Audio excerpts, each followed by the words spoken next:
What up guys, JT Anime Nerd here bringing you all that nerdy goodness. Today we continue my version of the DC Extended Universe / Snyderverse with an original movie. Part of a mini franchise within the universe that I think would have been a good idea. Titled Batman v Superman Reign of Justice. This will be loosely based off of the Reign of Superman comic, but will however not bring in Henry Cavill's original Superman, due to his death, or even Superboy for the story reasons. I also want to make it clear that this comes before Zack Snyder's Justice League, because I know I posted Zack Snyder's Justice League review last week, but there was an error with this video, so I had to redo the whole thing. Sorry about that. But anyway, this story will revolve around the world coming to terms with Superman's death, leaving one of Gotham's top crime lords, Oswald Cobblepot, also known as the Penguin, to take advantage of the world's grief by creating his own successor to Superman. Now it's up to Batman and Wonder Woman to uncover the secrets behind the Penguin's intentions and not only save Gotham, but save the world without Superman. I do also want to state that while I hate Justice League 2017, there were some scenes in that movie that I honestly liked, and will utilize some of them, sometimes with a twist, in this original movie. So without further ado, let's get into the story. The movie begins with a couple of kids with a camera phone, going up to Superman, without the bad CGI mustache covering, in the aftermath of what appears to be a fire. The kids stating that it's for their podcast, leading Superman to play along. First, the kids ask Superman how many people he saved, but as Superman thinks for a moment, the kids decide to ask a new question in a rush, asking if his symbol truly stands for hope. Superman confirms their question, with the kid stating that it looks like an S, Superman replying that it's meant to wind like a river, and that it comes and goes. Superman then states that a man he knew said that hope is like car keys, easy to lose, but if you dig around, it's usually close by. The kids then ask Superman what's the best thing about planet Earth, to which Superman seems to have an answer to, but the video cuts off. We then see a flag give us the title card for Batman v Superman, Reign of Justice. We then see the world struggling without Superman. Banners are held up in his honor. Lois Lane visits his memorial every now and then, and alongside those who wish to honor him. Even Martha Kent visits Clark's grave every now and then in Smallville. Meanwhile, it seems crime and hopelessness has risen in Metropolis as a shop is harassed by an angry man who is then arrested by police. A homeless man with a dog is sitting at a corner of a building with a cardboard piece by him that inscribed the words, "I tried." Back in Gotham, at Gotham National Bank, a hostage situation is happening inside. Masked men hold civilians and employees at gunpoint. Meanwhile, outside, Commissioner Gordon makes it to the scene and is recapped on everything going on by Crispus Allen. Crispus would explain that the bank is being held hostage by one of Gotham's top criminal groups. Gordon asks who they are, with Crispus claiming that it's an old Two-Faced friend. Back in Gotham National Bank, Two-Face, also known as Harvey Dent and portrayed by Matthew McConaughey, goes on a monologue that alludes to the multiverse theory to the hostages and explains how one of two choices can decide one's fate. Two-Face then notices a scared little girl in the corner, and then points his gun at her. Hostages plead for Two-Face to not hurt her, but Two-Face states that it's not up to him, but up to fate. Two-Face then flips his signature coin up, creating a tension that could be cut by a knife. Just then, the Batman smashes through a window and knocks Two-Face down, protecting the girl from the bullet Two-Face's gun fires due to the attack. Batman then brawls with the remaining henchmen, saving the hostages. As the hostages leave the bank, Batman finds a business card in Two-Face's suit pocket about a place called the Iceberg Lounge, scanning it with a device from his utility belt. Moments later, Batman and Gordon are talking in the bank, with Gordon stating that the getaway car escaped before Gotham even arrived. Batman then presents Gordon with the business card for the Iceberg Lounge, with Gordon stating that it's been a part of Gotham for years and is owned by the Cobblepot family. And even tells Batman that it's owned by a guy everyone refers to as the Penguin due to his crooked nose. Meanwhile, at the Iceberg Lounge, henchmen bring in the getaway driver from the robbery and present him to the Penguin, portrayed by Jonah Hill. The Penguin scolds the getaway driver for running, but the driver argues that as soon as Gotham PD arrived, he knew that the Batman was not far behind. Not caring for excuses, Penguin shoots and kills the driver. Penguin then goes on about how the criminal underworld has been rising in power since Superman's death, and yet there are those in Gotham that appear to be afraid of an ordinary man in a batsuit. But his campaign to become mayor of Gotham is going to change all that. Just then, Penguin's henchmen escort a man that wants to meet Penguin named Otis into Penguin's office, claiming to be a representative from LexCorp. Meanwhile, in the Iceberg Lounge's main hall, a raven-haired woman in a dress, who is none other than Selina Kyle, portrayed by Carla Gugino, is revealed to be overhearing Penguin and Otis due to a special radio earpiece in her ear. Back at Gotham PD headquarters, Gordon and Batman interrogate Two-Face, who is adamant on staying silent. However, Batman and Gordon appeal to Harvey Dent, the true identity of Two-Face, who in truth is a morally corrupt split personality of Harvey obsessed with the possibilities of choice. After breaking through to him, Harvey reveals that he was snuck out of Arkham Asylum by a couple of bribed guards hired by a blonde woman in a clipboard, catching Gordon and Batman's attention.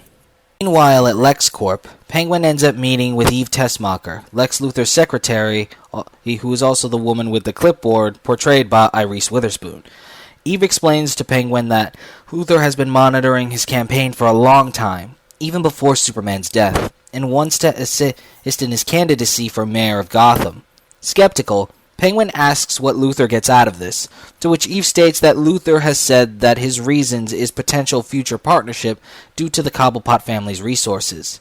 Eve then shows on a monitor rambling on about Gotham's issue with masked vigilantes, showing images of Batman, the deceased Robin, Catwoman, and even a blurred blink and you'll miss it image of Batgirl. Eve then goes on to state that Luthor has provided an answer for this problem. Eve then presses a button on a console, opening a door that reveals something that catches Penguin's attention. Back at the Batcave, Bruce and Alfred are analyzing the scan of the business card about the Iceberg Lounge, trying to find any fingerprints or DNA on it besides that of Harvey Dent. Alfred then talks to Bruce about Diana, aka Wonder Woman, who has been calling Batman non-stop, but Bruce keeps ignoring her calls. Bruce argues that she hasn't found any of the metahumans listed in Luthor's data, and so finds any other conversation irrelevant. But Alfred argues that she's just trying to get him out of the cave every once in a while. Steering off from the conversation, Bruce asks Alfred if he's found anything on the business card. Alfred then states that considering the condition of the business card, it's been exactly 10 years since it was given to him, and coincidentally, it was also given to him around the time before Harvey Dent went missing and came back as Two-Face. Bruce and Alfred then surmise that it's possible that Dent and the Cobblepot family were doing business together. However, Alfred states that Harvey was actually the opposing candidate against the current head of the Cobblepot family for the position to become the mayor of Gotham, catching Bruce's attention. Meanwhile at the Louvre, Diana is placing an ancient blade within a wooden box when the news on the nearby TV talking about a soon-to-be space shuttle launch in Metropolis that was funded and built by LexCorp, making Diana not feel too excited due to LexCorp's involvement in Superman's death. Suddenly, Diana's manager approaches her and tells her to go to Gotham and act as a representative of the museum in order to thank the head of the Cobblepot family for their generous donation of $5 million. Moments later, Diana is on a plane to Gotham while looking through a magazine, only to see an ad for Wayne Enterprises reminding her of Bruce. Back in Gotham the next day, Bruce arrives at the Iceberg Lounge, speaking to Alfred via comlink. Using satellite scan, Alfred goes on to state that there is a network of underground rooms beneath the building, assuming they're used to hide laundered money. As Bruce is about to head for the door to these underground rooms, he is intercepted and approached by the Penguin, who introduces himself as Oswald Cobblepot. Oswald gets acquainted with Bruce and even mentions history between their fathers. Oswald then discusses why Wayne Enterprises hasn't helped fund the Excalibur project, the name of the space shuttle that's set to launch in a couple days that was developed by LexCorp. Bruce goes on to talk about how he stopped any business involving LexCorp since Superman's death, as everyone knows that Lex Luthor is to blame for it. Penguin agrees with Bruce, but states that what someone takes, another can give back. Bruce questions Penguin's words, but he dodged the question, rambling on about how he had been cradled under his parents' money for too long like a penguin chick. However, He realized that he was being trapped, not comforted, as his parents never truly loved him and only wanted to use him for business purposes. This was the one big difference between him and Bruce that Penguin makes very clear. Penguin then apologizes for being too personal when Bruce shrugs it off and mentions how tragic his former opponent Harvey Dent is. Penguin shows false sympathy for Harvey, stating that he was a good man but had a plethora of demons. Penguin then states that sometimes they forget that demons are just angels in disguise. Bruce then suddenly notices Diana across the room, who notices him in return. As Penguin notices Diana himself, he shows his charming personality and thanks her for acting as the Louvre's representative for the upcoming Excalibur launch event tomorrow. Diana expresses her gratitude and then turns her attention toward Bruce, cleverly and sarcastically exchanging greetings as if they were arguing about Bruce never taking time off as Batman. Moments later at the Batcave, Bruce relays to Diana everything he's learned about Oswald, stating that he plans to infiltrate the Iceberg Lounge and find out what Oswald is hiding underground. Diana offers to go with Bruce, but Bruce refuses her help, stating that he can handle it on his own. Diana retorts by stating for someone who's trying to bring special people together, he seems to be keen on taking on a lot on his own. Bruce argues that he's handled Gotham on his own for years and that it's been nothing different. Diana, however, retorts that what he's saying isn't the truth, stating that Batman used to have a partner, catching Bruce off guard. Saying nothing, Bruce takes his leave. That night, Batman breaks into the Iceberg Lounge, knocking out a few guards along the way. When Batman enters the underground room, he comes to find none other than Lyle Bolton, head of Penguin's security and wearing his comic-accurate costume, coming out of the room's vault with a group of henchmen. When the vault door closes, Batman attempts to defeat the henchmen, having a bit of trouble with Lyle, who reintroduces himself as Lockup and has a score to settle with Batman. As the battle gets heated, Lockup is then defeated with a sneak attack by none other than Catwoman, the woman in the dress who was listening in on the Penguin with an earpiece, who is also known as Selina Kyle outside her costume.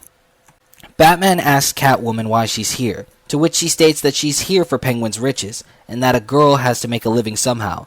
Batman tries to argue with Catwoman about returning to being a thief, but she argues that he's lost the right to ever argue about morals after what he's done to countless criminals, reminding him of his time as a killer.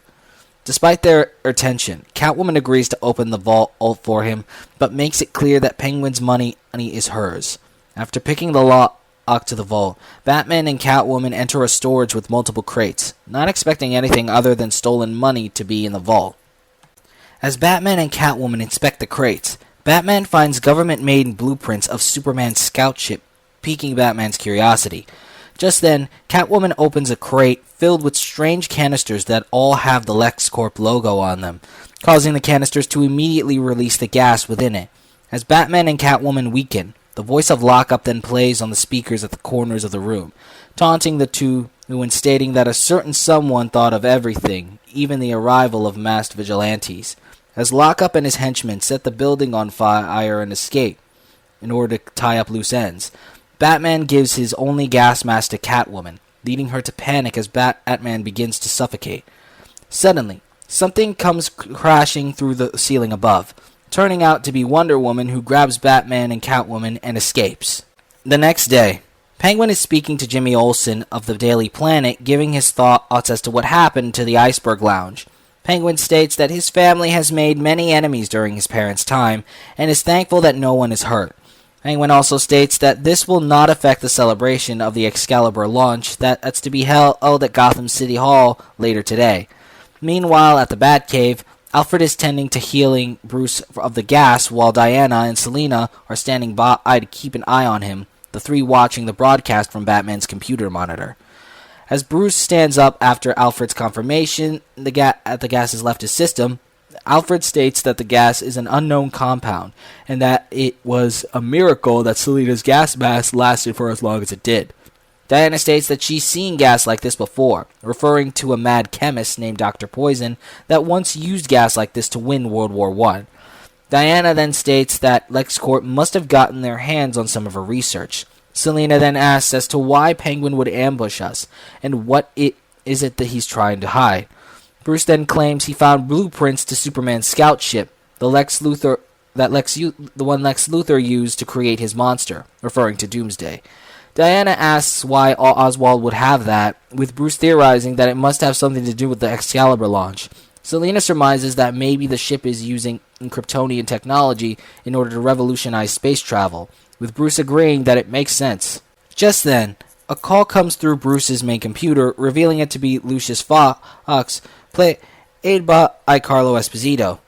Lucius would inform Bruce that a short man with an odd-looking nose, referring to the Penguin, came by and offered a personal on-stage invitation to the Excalibur launch event, and exclusively for Bruce Wayne.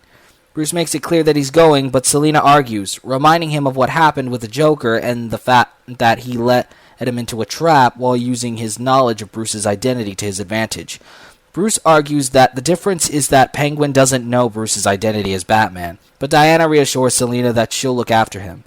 As Bruce walks away to prepare for the event, Selena utterly asks Diana if she and Bruce are a thing, to which Diana confirms is not the case. Selena then states that it's a good thing they're not, because the only thing a relationship with a Batman will get at her is disappointment. Moments later at the launch station, a high-ranking employee of LexCorp asks an engineer named John, portrayed by Bokeem Woodbine, if the ship is sturdy enough to take on the heat of the sun. John reassures the employee that he built it with his own hands and team, and that it would take Superman himself to destroy the shuttle. Back at Gotham, Bruce and Diana arrive separately to the launch event at Gotham City Hall. After Bruce and Diana take their seats on stage, Eve Tessmacher approaches the podium on stage, surprising Bruce. Eve Tessmacher thanks the attendees on behalf of LexCorp, who strive to steer away from the dark legacy the Luthors have left behind, and especially after Superman's death, so they say. Eve then introduces Oswald Cobblepot to the attendees. He then thanks Diana for coming out and representing the Louvre in response to his donations to the museum, as well as Bruce Wayne, whose family has been close to his for many years. Oswald then informs the crowd to prepare for the launch. Meanwhile, at the launch site, the astronauts Hank Henshaw, Terry Henshaw, Steven, and Jim get in their seats and prepare for launch. The people at Mission Control prepare for launch as well, telling them that they are set in T-minus. Back in Gotham, the people at the launch event count down from 10 to 1. After the count of 1, the Excalibur ship is launched, bursting all the way through the clouds and making it into space. As the Excalibur crew approaches the sun, they begin to orbit it, now attempting to return to Earth. The Excalibur crew ultimately makes it around the sun, the very reason for Excalibur's existence. People in Gotham, Metropolis, and even the guys at the launch site are cheering in excitement at this achievement. However, an alarm begins to sound in the shuttle, signaling a malfunction. As Mission Control contacts the Excalibur crew, they confirm that one of the rockets was faulty and thus is hurtling them toward Earth that would inevitably kill them on impact with the ground. As everyone begins to fear for the worst, a familiar red-caped individual zooms toward the Excalibur shuttle, pulling it back as it re-enters the atmosphere until the individual safely lands it to the ground. As Hank Henshaw opens his eyes, he's in awe, unable to believe what he's just seen. The individual then flies away at a breakneck speed. Back at Gotham, everyone is confused as to what happened, but then begin to hear a familiar jet-like sound, only to see someone flying towards them. As the individual lands next to the Penguin, the individual is surprisingly revealed to be none other than Superman, portrayed by Henry Cavill, wearing a new kind of suit and is even wearing tinted yellow goggles. Penguin then presents this Superman as the future of planetary defense, much to everyone's surprise, especially Bruce, Diana, and Alfred and Selena's back at the Batcave as they watch the broadcast. The Penguin makes it clear that this Superman is a robotic creation provided by LexCorp, made from the latest and greatest of technologies.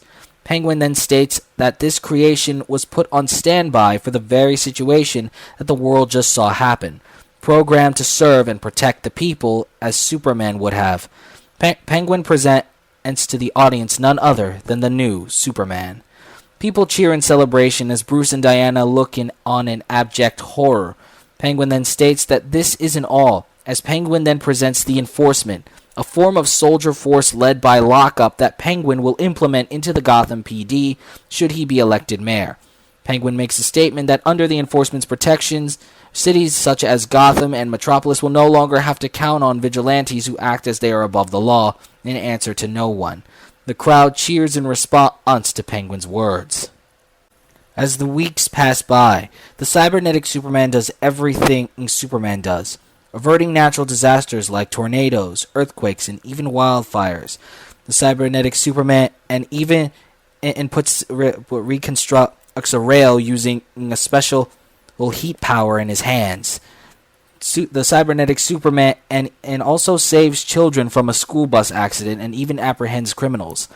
One night in Gotham, however, news reporters and the cybernetic Superman come to find a movie set destroyed and covered in a brown substance. As the cybernetic Superman inspects the area, he comes to find a civilian who he detects is not who he says he is.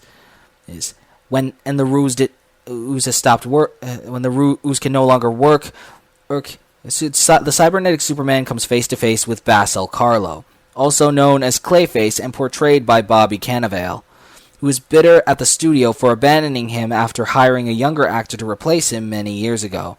For the first time, the cybernetic Superman is having trouble fighting this new threat, as his clay body makes it easy for him to maneuver and dodge the cybernetic Superman's attacks.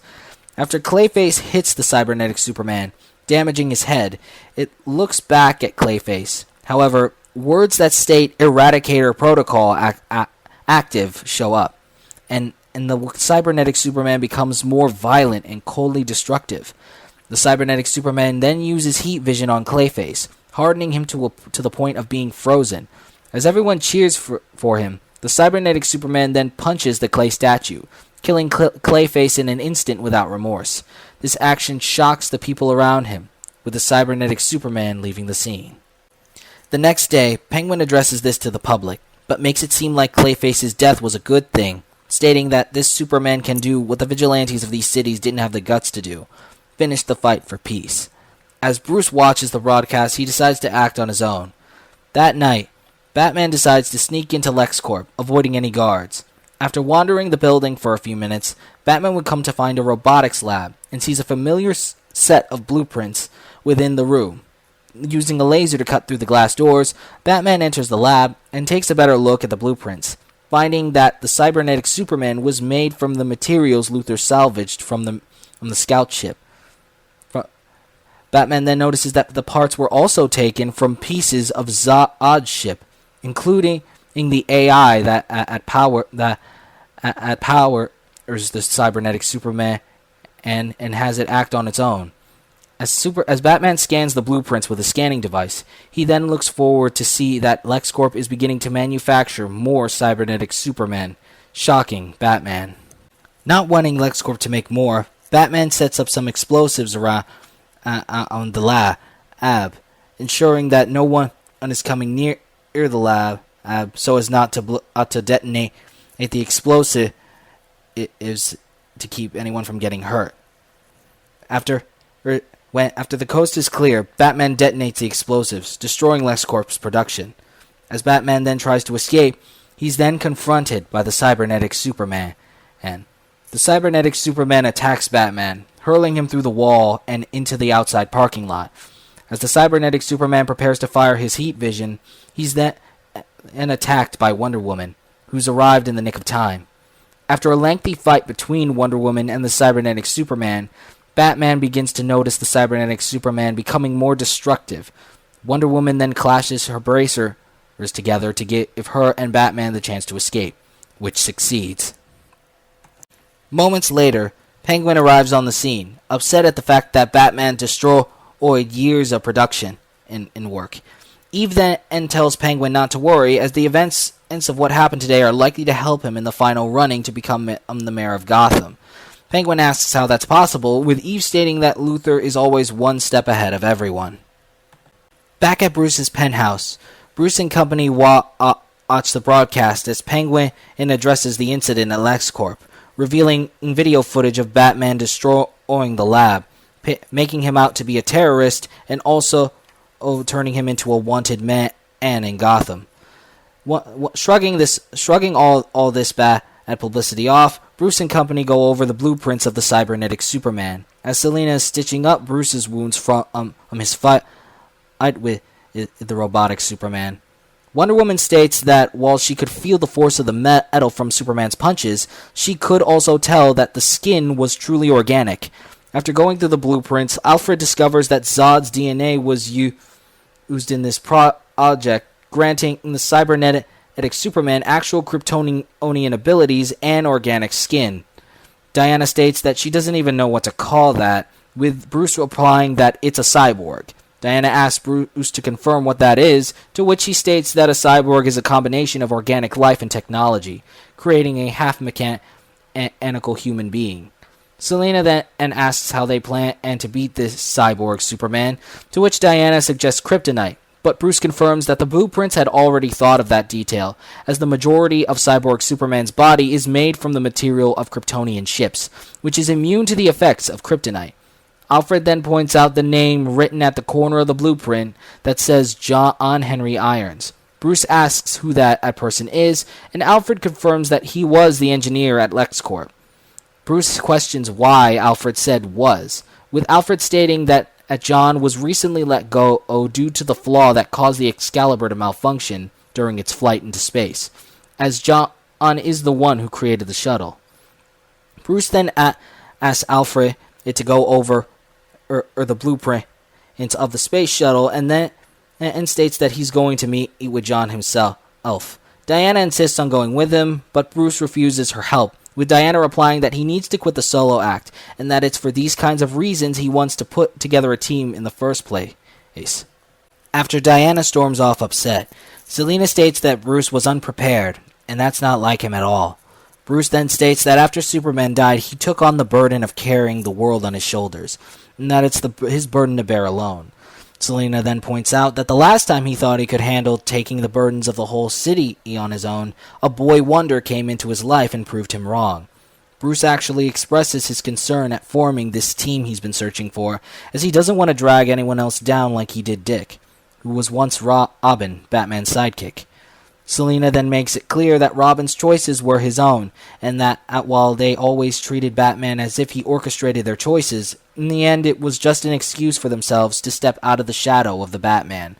Selina states that if there are people other people like them who'll follow him, it'll be because they want to, and Batman has no say in the matter. Bruce then apologizes to Selina for failing to be the symbol she said he was. Selina makes it clear that she'll never forgive Bruce, but tells him that it's never too late to escape from living in the darkness. Meanwhile, Diana is hearing the whole conversation while hiding behind a doorway. Later that night in Metropolis, John is in a deep depression, reading a court summons that he received in the mail.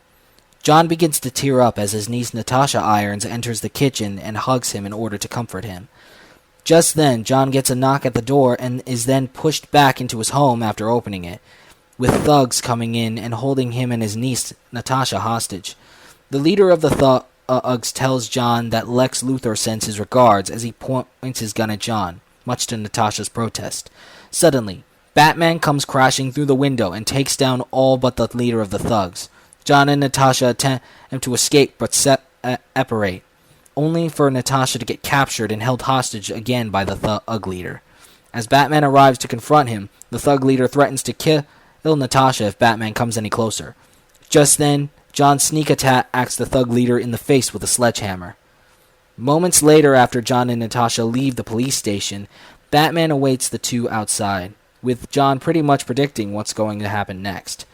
Even more moments later, John explains how Superman saved him once, admiring him ever since then, and so jumped at the opportunity to create the perfect Superman, one that stood for truth, justice, and the American way. John states that he did the best with what he had, even with the Excalibur, but doesn't understand why LexCorp would send people to kill him. Batman then states that he's done his research and that he believes that the Excalibur was sabotaged, and that John was a loose end LexCorp needed gone. Feeling betrayed, John offers to help Batman in any way he can in order to stick it to LexCorp. Batman asks John if he knows where Luthor got the materials used to create Cyborg Superman besides the ship in Metropolis, with John stating that the other pieces came from a military base in Nevada. The next night, Batman and Wonder Woman make it to the base in Nevada, which is none other than Area 51.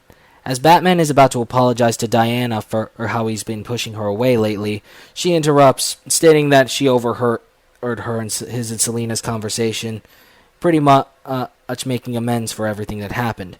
After infiltrating the base, Batman and Wonder Woman would find and enter Zod's ship. After gaining access to Zod's ship's main computer, Batman would relay live video footage to Alfred and Selina back at the Batcave. Batman and Wonder Woman would discover that one of the parts of the ship they used to build Cyborg Superman is an artificial intelligence programmed by Zod in case of his failure to terraform Earth. Batman discovers that the AI is programmed to follow what's called the Eradicator Protocol. This protocol will have Cyborg Superman carry on Zod's mission to turn every Earth into a new Krypton. Back in front of Gotham City Hall, Penguin, accompanied by Lockup, is preparing to address the public in the final debate to decide Gotham's new mayor. Meanwhile, at LexCorp, Eve and a group of scientists make the final preparations for Cyborg Superman's debut in the debate in order to please the people enough for them to elect Penguin. However, Cyborg Superman's glowing blue eyes begin to glitch crimson red back and forth. Meanwhile, Batman and Wonder Woman are zooming back to Gotham using the Batwing. Batman contacts Alfred, who states that Penguin will no doubt have Cyborg Superman show up for the debate with his last opposing candidate. After a lengthy debate about the safety of Gotham back at Gotham City Hall, Penguin makes his point to appease the people by having Cyborg Superman make an appearance, the mere sight of him causing the audience to cheer, pretty much guaranteeing Penguin's victory in the race. However, as the crowd becomes more rowdy, Cyborg Superman's eradication protocol is activated. Cyborg Superman stating his prime directive, rebuild Krypton, destroy all life forms. Cyborg Superman then begins to attack the people, who either get hurt or killed in the carnage. This shocks Penguin, who's escorted away by Lockup. Just then, Batman and Wonder Woman arrive in the nick of time, with Wonder Woman attempting to hold Cyborg Superman off. Batman then catches up to Penguin and tells him that he needs to shut the Cyborg Superman down, but Penguin's pride leaves him devoid of all reason, blaming this incident on Batman and Wonder Woman after their encounter at LexCorp. As Penguin attempts to escape, Lockup and his enforcers attempt to kill Batman, but Batman defeats each one of them, especially Lockup. Meanwhile, as the battle between Wonder Woman and Cyborg Superman ages, Cyborg Superman shoots heat vision at Wonder Woman, who deflects the beam back where it came from. The beam ends up hitting Cyborg Superman across his body, creating a damaged and comic-accurate design of Cyborg Superman. Despite it being half machine, Wonder Woman tries to reason with Cyborg Superman's organic half, but he simply responds by stating he has only one directive, eradication. Cyborg Superman then stating his codename, Eradicator. Back in a nearby building, Penguin nearly escapes, but is intercepted by Catwoman, leading to a fight between the two. Penguin seems to get the upper hand thanks to his weaponized umbrella, but is then attacked and beaten by Batman, defeating the Penguin once and for all. As Batman cuffs Penguin himself, Penguin then reveals that he knows who Batman is, referring to him as Bruce Wayne.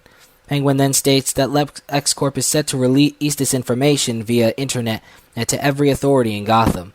However, Alfred intercepts the call, stating that he anticipated something like this and sent word to an old Oracle friend to intercept the signal and block the information from getting out entirely, frustrating the Penguin to the point where the Penguin begins to try and get under Batman's skin, and pretty much confessing how he kidnapped Harvey Dent and tortured him to the point where he gave in to his other half. Catwoman then states that Diana's not looking good out there, and asks Batman how he plans to help. Batman then states that he developed something in case he would ever have to go have a rematch with Superman again. Catwoman asks what something, with Bruce replying, a big something. Alfred then states that he's sending the JB. Back at Gotham City Hall, the battle between Wonder Woman and the Eradicator continues. As Wonder Woman seems to be getting defeated by the Eradicator, due to his heated hands damaging her, something drops down from above behind the two combatants, crashing into the vicinity. Batman then glides down and enters the machine, revealing it to be the Justice Buster armor. Both Batman and Wonder Woman fight their hardest to defeat eat Eradicator, but are still struggling despite dealing some damage to him. However, Alfred points out and confirms that the AI is stored where the brain should be in Cyborg Superman. After a more lengthy final battle, Wonder Woman ends up grabbing Eradicator's head and ripping it off Mortal Kombat style with her bare hands. She then throws it to the ground and stabs it directly into the center of its head where the AI is stored, finally ending the battle. The next day, a news report states that Gotham is still recovering from the tragedy that happened at Gotham City Hall, but thanks to heroes who took a stand and fought for the people of Gotham, stating that Superman would be proud and Batman is no longer a wanted man. As the sun rises on Gotham, Batman and Catwoman stand on top of a rooftop to admire it for a bit. Batman states that this is just like old times, but Catwoman states that she tends to look toward the future these days, not the past. Batman asks when he'll see her again, but she replies stating, who knows? She's a thief, but kind of likes the feeling of being a hero again. Surprisingly, Catwoman then kisses Batman, followed by her telling Batman to take care of her, confusing Batman. Catwoman states that he'll get it eventually, taking her leave as she says it. Moments later, Bruce meets up with Diana on the streets of Gotham. Diana asks Bruce if he wants to patrol the city tonight, with Bruce replying no, instead wanting to just go for a coffee and asks Diana to join him. Diana accepts the offer, much to her delight. Meanwhile at Arkham Asylum, Penguin is in his cell, angered at his failure to claim Gotham for himself. However, a mysterious guard enters his cell, with Penguin assuming that he was sent by LexCorp to kill him in order to tie up loose ends. However, the guard states that Luthor wants to continue working with Mr. Cobblepot in the future. Penguin asks what more or use could he be to Luthor, with a guard stating that all Luthor simply said is that for the so-called heroes, there's going to be nothing more than gloom and doom. A post-credit scene shows John and Natasha in their new house in Smallville, with Natasha stating how incredible it was that Bruce Wayne of all people helped them find a new place to live, and wonders if Batman and him know each other. John unpassively agrees and then states that he has to get back to work, followed by John entering his garage workshop and begins writing blueprints for a new type of armor with Superman's signature S along with the sledgehammer weapon. At the corner of the blueprints is written, Steel. I really hope you guys enjoyed this video. It was a ton of fun writing this script. I know it's not the best story, but I feel that it was enough to not affect Zack Snyder's Justice League in any major way. If you guys enjoyed this video, don't forget to like, share, Hulk smash that subscribe button, and put down in the comment section below on what you thought of this original movie. Whether they be positive or negative, I appreciate the feedback. Also, don't forget to check out our merch store linked in the description and pinned comment section below. With all that said and done, I'm JT Anime. I'll check you guys later, and #restore the Snyderverse.